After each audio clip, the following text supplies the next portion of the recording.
زجاج انترتينمنت.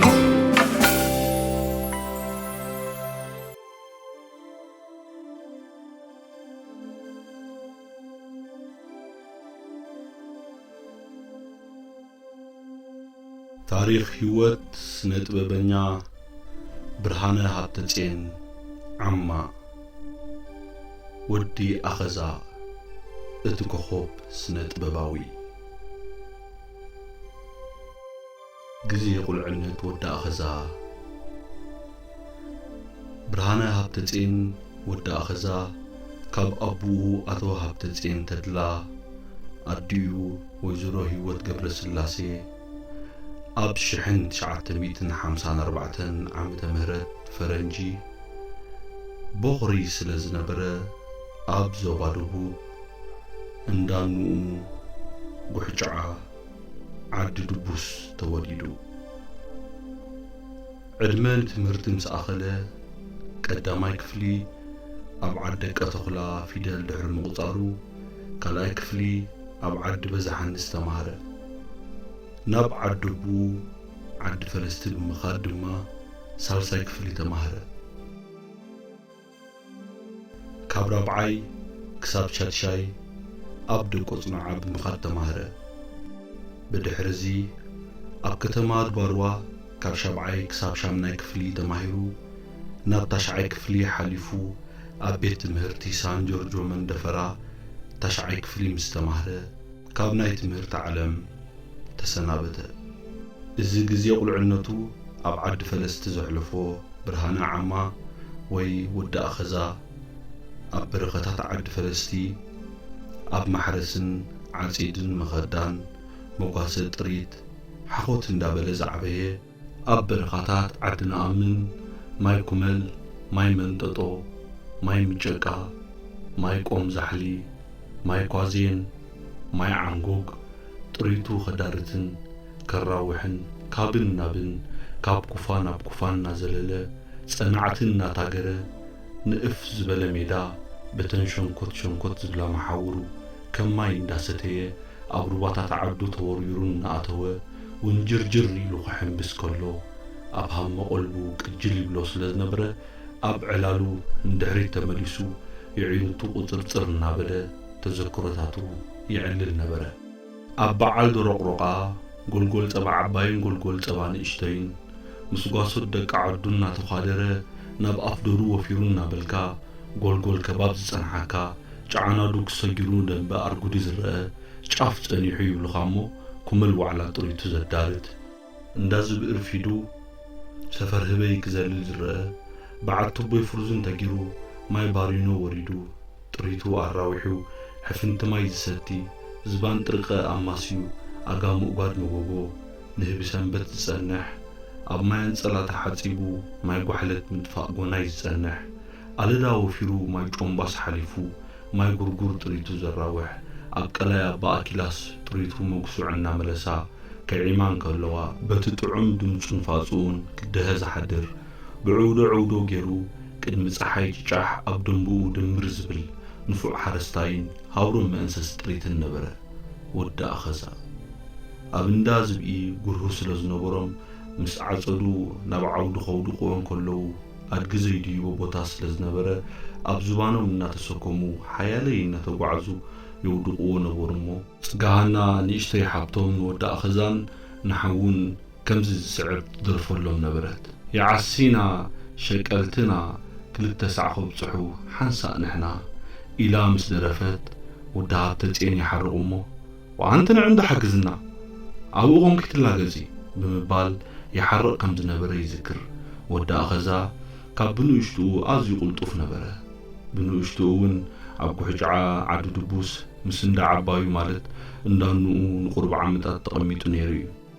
ولاديو أبوي هابتتين آزي موحلن دا قايس لزنوبرو أب امن تسليم استبهال عدن عدو قلتن እናኸዱ ይነድቁ ስለዝነበሩ በቲ ዓዚም ንጠማት ዝኾነ ኣነዳድቆም ኩሉ ሰብ ስለዝህነን እንጸሊም እንትኸውን እኽሊ ከም ዝሸለምዎም ዓዲ ጉልቲ ድማ ላም ስለዝሸለምዎም በዛ ሓንቲ ላም ዝጀመረ ተፋሪን ብዙሓት ጥሪት ኮናሎ ኣቦይ ሃብተጽን ቅልጥፊሎም ብሽክለታን ሰፋይትን ስለ ዝዓደጉ ብርሃነ ወዲ ኣኸዛ ነታ ሰፋይት ክዳን ተላሚድዋ ብንእሽትኡ ምስፋይ ክዳውንቲ ከኣሎ እሞ ናይ ሙሉእ ዓዲ ፈለስቲ ክዳን እናኽፈለ ይልግብ ከም ዝነበረ ፈለጥቱ ተዘክሮታቶም የካፍሉ።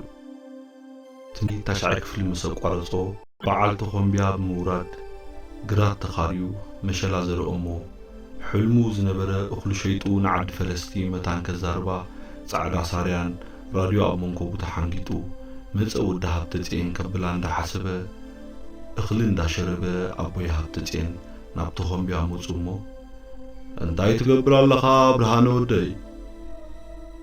ሓመድ ካብ ባይታ ሓፍ ኣቢሎም ፈይ ብምባል ዓዲ ፈለስቲ ሎሚ ዘመን እኽሊ ዝበሃላ የሕዋትካ እንታይ ይኹኑ ብጥሜት ዶ ይሞቱ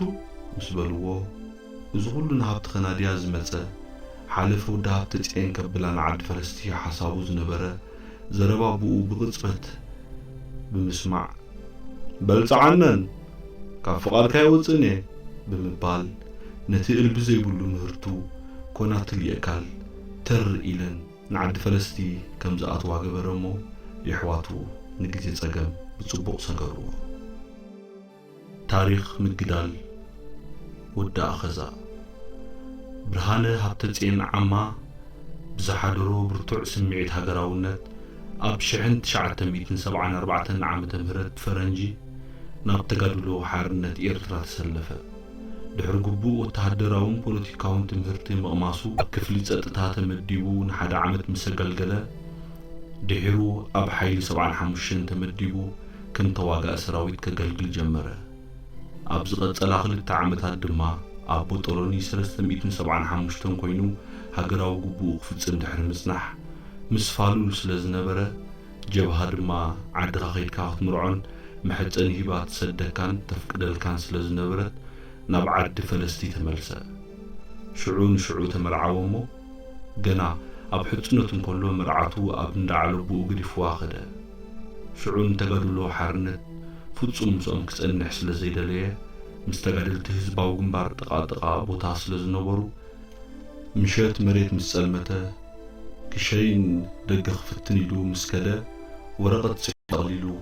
ናብቲ ተጋደልቲ ዘለውዎ ደርበያ እሞ ተጋደልቲ ድማ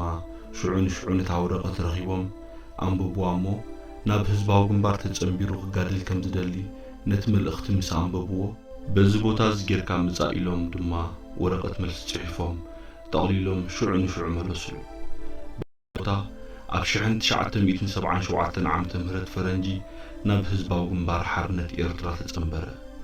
ከም እንደገና ወተሃደራውን ፖለቲካውን ትምህርቲ ድሕሪ ምውሳድ ናብ ብርጌድ 23 ተመዲቡ ከገልግል ጀመረ። ኣብዚ ኣሃዱ ነዊሕ ከይጸንሐ ናብ ቦጦሎኒ ገለብ ተቐየረ። ኣብዘን ክልተ ኣሃዱታት ልዕሊ 2 ዓመት ድሕሪ ምግልጋል ናብ ብርጌድ 77 ተቐየረ። ኣብዚ ኣሃዱ እዚ ን3 ዓመታት ከም ተዋጋእ ሰራዊት ኣዝዩ ሓያል ተዋጋኢ ኮይኑ ድሕሪ ምግልጋሉ ሓያል መድፍዕ ዓጂ ብሬን ስለ ዝነበረ ርእሱ ተሃሪሙ ስለ ዝተኸፍተ ብልዑል ጻዕሪ ሕክምና እዩ ቀስ ብቐስ ናብ ንቡር ክምለስ ጀሚሩ። እቲ ዝነበሮ ዕቑር ተውህቦ ናይ ስነ ጥበብ ጎሊሑ ክረአ ስለ ዝጀመረ ኣብ ሃገራዊ ባህሊ ዝነበሮ ዓሚቑን ብሉፅን ክእለት ጸለል ስለ ዝበለ ናብ ናይታ ብርጌድ ጉጅለ ባህሊ ተሳሒቡ በቲ ዝፈትዎ ሞያ ከገልግል ጀመረ። ኣብ ገድሊ እንከሎ ገለ ተጋደልቲ ንዓማ ወይ ንወዲ ኣኸዛ ሰወሊካ ግዜ ከይትጥፍእ ካልእካ ድለ ኣብዚ ዝምድና ግበር ሰበይትኻ ወይ ካብ ኣምሓራ ወይ ካብ ትግራዋይ ወሊዳ ክጸንሓካ እያ ምስ በልዎ ወዲ ኣኸዛ ዝመለሰሎም ነገር እንተሎ ምሕረት ፍጹም ኣይጠልምን እያ ከም ዝበልኩሞ እንተኾይኑ ግን እዚ ንርህፀሉ ዘለና ናጽነት ኮንቱ ክኸውን እዩ ማለት እዩ ብምባል ምላሽ ይህቦም ነበረ። ብርሃነ ዓማ ወዲ ኸዛ ኣብ ዝፈትዎ ዓውደ ስነ ጥበብ ምስ ተመደበ ኣብ ጎስጓስን ምንቕቓሕን ዘድሃበ ሓያል ዕዮታት ከም ገጣማይ ዘያማይ ተዋሳኣይ ብምዃን ተዘከርቲ ስራሓት ይፍርዩ። ካብ ዘፍረዮም ዜማን ግጥምን እንተሪኢና ጎበዛይ ምስ አንበሳ ትሰትማይ እንካ ስመይ ተዓደሎ እምባ ሓበን ባንዴራና ጽሕዲ ቢዘን ሃገረይ ኣለኹ ልክባዕለይ ዝብሉን ካልኦትን ተዘከርቲ ዜማን ግጥምን ኣፍርዩ ግጥምታቱን ዜማታቱን ያታዊ መበቆሎም ዘይሰሓቱ ብቅጽበት ኣብ ልቢ ሰማዓ ሓዲሮም ዝፍተው ነበሩ ንብዙሓት ደረፍቲ ድማ ኣብ ሜዳ ግጥምን ዜማን ሂቡ እዩ ብዝሒ ንጎስጓስ ዝኸውን ድራማታት ድማ ሰሪሑ እዩ ብርሃነ ወዲ ኣኸዛ ተረካብ ዘረባ ዝነበሮ ተባዕ ቅልጥፍ ኢሉ ብናጽነት ዝምልስ ስለ ዝነበረ ሓደ ኣብ ሜዳ ዓማር እስጫቆይት ኢሉ ምስ ጸረፎ ወዲ ኣኸዛ ትቕብል ኣቢሉ ደሓን እንቋዕ ርእስ ዶርኳዕ ዘይበልካን እምበር ርእስ ጫቆይትሲ ይስስነለይ እኳ ኢሉ ከም ዝመለሰሉ እዩ ዝዕለል ብርሃነ ሃብተፄን ዓማ ወይ ድማ ወዲ ኣኸዛ በቲ ዝነበሮ ናይ ግርህነት ባህርያቱን ናይ ጭርቃን ውህበትን ብብጾቱ ተፈታው ተጋዳላይ እዩ ነይሩ ሓደ ግዜ ክደርፍ ምስ ኣተወ ሜጀር ስለ ዘለዓልሉ ድምፁ ተሓነቆሞ ሽዑ ኣንታ ኣብ ረግረግ ከም ተሸመተ ስታይዶ ንታሕቲ ሸሚምኩሞ ድምፀይ ብምባል ኣብ ምርኢት ብማይክሮፎን ዓው ኢሉ ተዛረበሞ እዙ ኩሉ ዝርኢ ዝነበረ ተጋዳላይን እታ ጉጅሉኡን ብሰሓቅ ፍሕስ ክርትም ከም ዝበሉ ብጾቱ ይዕሉ ገለ ካብ ጭርቃናት ወዲ ኣኸዛ ኣብ ሜዳን ከሎ ነቲ ሕጊሩ ቆርበት ንኸብሮ ዝኸውን እንዳልፍዐ በረቐ ግብሪ ህይወት እንዳሓለፈ ንዓማ ይርእዮሞ ይታ ነቲሕ ይብሎ ቀስ ኢሉ ወዲ ኣኸዛ ግን ኳኽ እዝኑ ስለ ዝነበረ ናብ ሓላፊኦም መምህር ሰመረ ኸይዱ በረቐ ነቲሕ ኢሉ ስለ ዝጸረፈኒ ነቲሕ ድማ እንታይ ምዃኑ ክፈልጥ ስለ ዘለዎ ምሳይ ቆርበት ከልፋ ኣለዎ ብምባል ሓበረሞ መምህር ድማ ንበረቐ ምስ ወዲ ኣኸዛ ቆርበት ከም ዘልፍዕ ገበርዎ በረቐ መጺኡ ነቲሕ ጌሩ እንዳልፍዐ ክንደይ ደኣ ጮኑ ደስ ይብለካ ምስ በለ ወዲ ኣኸዛ ሓሪቑ ኪደለይ ረሓቐለይ ጥራይ በሎ በረቐ ድማ እናሰሓቐ ከደ ኣብ ካልእ ኣጋጣሚ ኣብ ደንከል ዓሳዒላ ዝበሃል ቦታን ከለዉ ወዲ ኣኸዛ ሓንቲ ልሕፃንያ ፀሓይን ከላይ ይጸርብ ስለ ዝነበረ ካልኦት ተጋደልቲ ብጾቱ በረቐ ግብሪ ህይወት ዝርከቦም ደቂሶም ነበሩ እሞ ኣብ ጥቕኦም ኮይኑ ሕፂፅ እናበለ ረበሾም እሞ በረቐ ኣንሶላ ተሸፊኑ እንከሎ ዘይተደቅሰና እንታ ተባዕታይ ፂን ብምባል ጸረፎ ወዲ ኣኸዛ ወዲ ስልሲ ዝጸረፎ መሲልዎ ንወዲ ስልሲ ንምንታይ ተባዕታይ ፂን ትብለኒ በሎ ወዲ ስልሲ ድማ ኣንታ ዓማ ኣነኹም ይብለካኒ ብምባል መለሰሉ ብድሕሪዚ ብዘይካ በረቐ ካልእ ሰብ ክጸርፈኒ ክእልኒ ኢሉ ንበረቐ ኸሲሱ ናብ መምህር ሰመረ ወሰዶሞ ጾታ ፈልዩ ተባዕታይ ፂን ስለ ዝበለኒ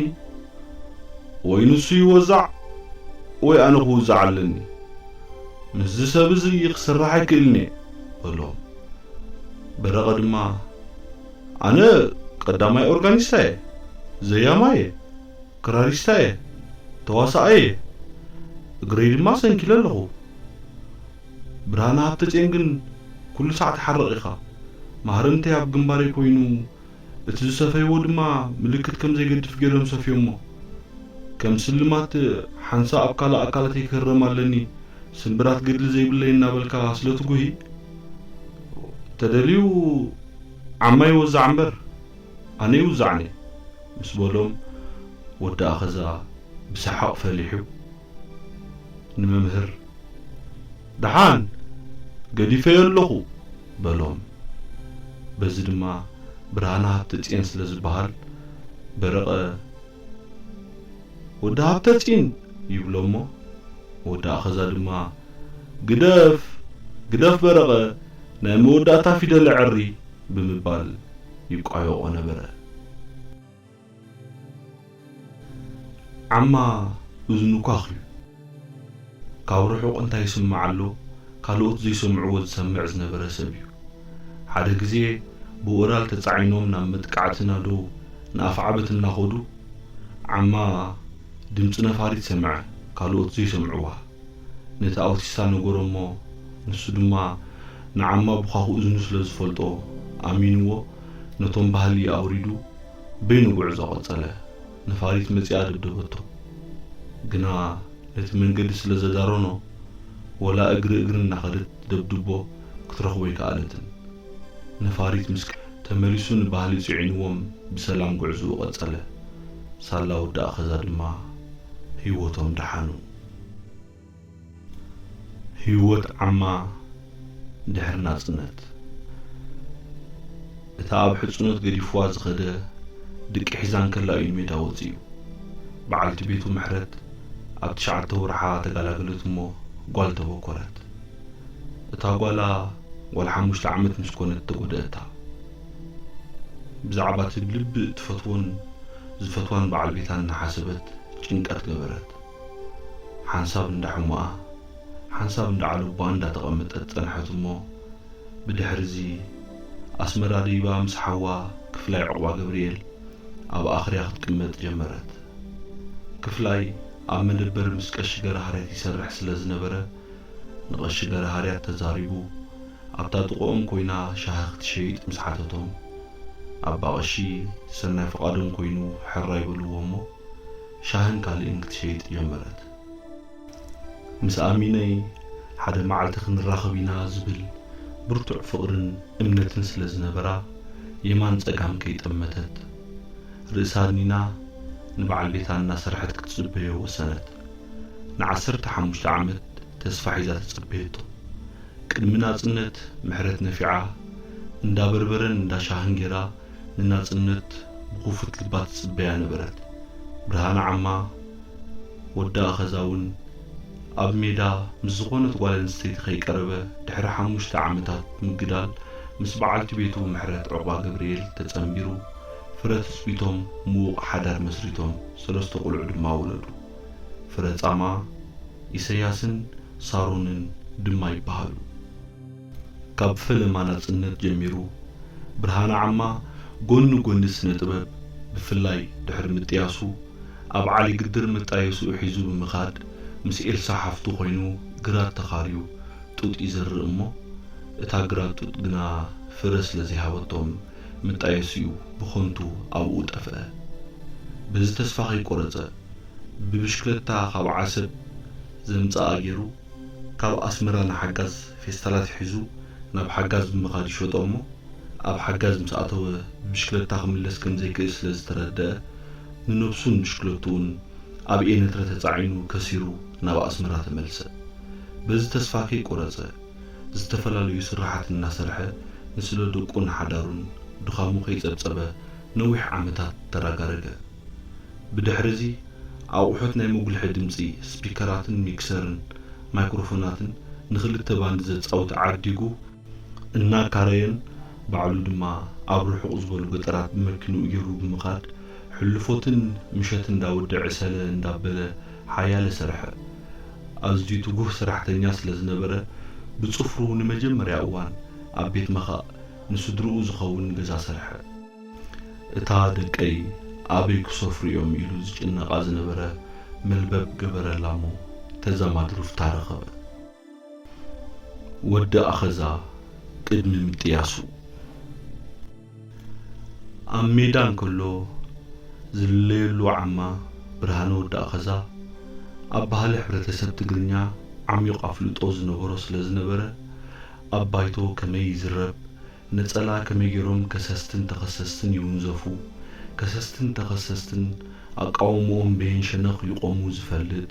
ኣብ ቋንቋ ትግርኛ ጽቡቕ ምልከትን ኣፍልጦን ስለ ዝነበሮ ያታዊ ትሕዝቶ ዘለዎ ግጥምታትን ዜማታትን ንድምፃውያን ይዕድል ነቲ ያታዊ ግጥሚ ድማ ባዕሉ ዓማ ኣብ መድረኽ የቕርቦም ምንባሩ ፈለጥቱ ይትረኹ እዚ ዓሚቕ ኣፍልጦ ኣብ ሕብረተሰብ ትግርኛ ዝነበሮ ብኣጋ ተለልዩ ክሰርሕ ድሕሪ ምጽናሕ ድሕሪ ናጽነት እውን ምስ ጉጅለ ስብሪት ኮይኑ ተውህቡኡን ኣፍልጦኡን ክዕዝዝ ተመዲቡ ክሰርሕ ጀመረ ሓደ ግዜ ዜማ እናተሓዘ ንሙዚቀኛታት ውዱ ትኹን ወዲ ኣኸዛ ክጨርቀሉ ደልዩ እዚስ ዜማይካ ዲኻ ተትሕዞ ዘለኻ ደርፊልካ ዲኻ እናበለ ፈሊጡ ጨረቆሉ እሞ ዓማ ወይ ድማ ወዲ ኸዛ ቆለጭ ስለ ዝበሎ ብቕጽበት እምበር እትስኻ ዝደረፍካዮ ዘማች ሓባጥ እግሪ ደርፊ ብምባል መለሰሉ እሞ ኣብኡ ዝነበሩ ሰባት ብሰሓቕ ሕውስውስ በሉ። ወዲ ኸዛ በቲ ሓያል ስነ-ጥበባዊ ስራሓቱን ተጫራቃይ ባህርያቱን ቁንዕንኡን ኣዝዩ ፍቱው ሰብ ነበረ። ወዲ ኸዛ ድሕሪ ምጥያሱ ኣብ ስነ-ጥበብ ብፍላይ ድሕሪ ናጽነት ኣብ ድራማታት ናይ በዓላት ከም ኣጎናይ፣ ፈላሲት ዑናጉዶ፣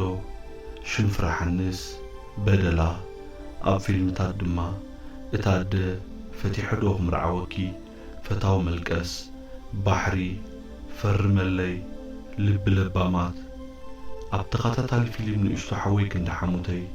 እምብዕድብ ዕድራ እትብል ናይ ትግረ ተኸታታሊት ፊልም ኣዝዩ ኣብ ብዙሕ ስራሓት ዝተዋስአ ንዝሓዞም ገጸ ባህርያት ብዘእምን መንገዲ ስለ ዝዋስኦም ካብ ተዓዘብቲ ይኹን መሳርሕቱ ልዑል ናእዳይ ውሕዞ ነበረ። ብርሃነ ሃብተፄን ተጋዳላይ እንከሎ ዝለገበቶ ዓማ እትብል ሳጓ ኣብ እታደ ምስ ተዋስአ ዓማ እትብል ሳጉኡ በቲ ዝተዋስኦ ገጸ ባህሪ ወዲ ኸዛ ብዝብል ተተክአ። ኩሉ ህዝቢ ድማ ወዲ ኸዛ ብዝብል ሳጓ ይጽውዖ ነበረ። ኣብ 1998 ኣብ ኩናት ኢትዮጵያ ኤርትራ ናብ ባህላዊ ጉዳያት ድሕሪ ምኽታት ክሳብ ዕለተ መስዋዕቱ ኣብ ባህላዊ ጉዳያት ግደፍ ክሰርሕ ጸኒሑ። መስዋዕቲ ብርሃነ ሃብተፄን ወዲ ኸዛ ተጋዳላይ ብርሃነ ሃብተፄን ዓማ ወዲ ኸዛ ብዝነበሮ ብርቱዕ ማህረምቲ ርእስን ሕማምን ክሳቐ ድሕሪ ምጽናሕ ምስ ሕማሙ ሕጊግ ድሕሪ ምባሉ ኣብ መወዳእታ ስለ ዝተሰነፈ ኣብ ሕክምና ክእለ ድሕሪ ምጽናሕ ብዕለት 15 ወርሒ 3 2018 መጋቢት ተሰውአ። ስነ ስርዓት ቀብሩ መጋደልቱ ስድሩኡን ማሕበረሰብ ስነ ጥበብን ፈተውቱን ኣብ ዝተረኽብሉ ብክብ ዝበለ ስነ ስርዓት ብዕለት 16 ወርሒ 3 2018 ተፈጺሙ። ነዚ ሓበሬታ እዚ ንኽረክብ ዝተሓጋገዙኒ ባህላዊ ጉዳያት ሓዉ የማነ ሃብተፄን፣ በዓልቲ ቤቱ ምሕረት ዕቋ ገብርኤል፣ ሓዉ ሰመራ ሃብተፄን፣ መጋደልቱ ኣጽብህት ዮሃንስን ብልቢ የመስግን። ኤፍሬም ካሕሳይ ወዲ ኳዳ